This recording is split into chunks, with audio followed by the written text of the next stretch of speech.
அல்லாஹ் இருக்கிறான் என்ற சிந்தனை நம்முடைய உள்ளத்திலே மனதிலே விதைத்து விட்டால் எந்த கவலையும் எதுவும் செய்யாது. பாருங்களேன், 3 இருக்குது வாழ்க்கையில: நேற்று, இன்று, நாளை. இந்த 3ல எதுங்க நிஜம்? எது நிஜம்? இன்று மட்டும்தான் நிஜம். நேற்று என்பது கடந்து போய்விட்டது. நாளை என்பது வருவது ஊர்ஜிதம் இல்லை, வந்தாலும் நாம இருப்போமா தெரியாது. ஆனா இன்னைக்கு நிஜம்.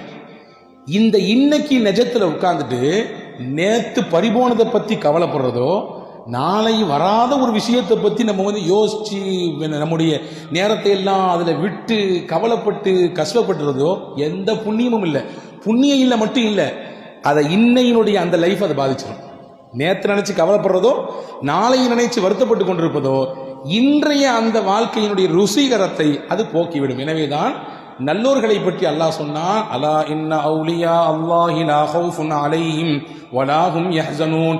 அல்லாஹ்வின் நேசர்களுக்கு என்ன பண்பு தெரியுமா? அவங்க கடந்த காலத்தை நினைச்சு கவலைப்படவும் மாட்டாங்க, எதிர்காலத்தை நினைச்சு பயப்படவும் மாட்டாங்க, எதையுமே கேர் பண்ணிக்க மாட்டாங்க, தட்டி விட்டு போய்கிட்டே இருப்பாங்க. இந்த பண்பு வேண்டும் என்று சொல்கிறது.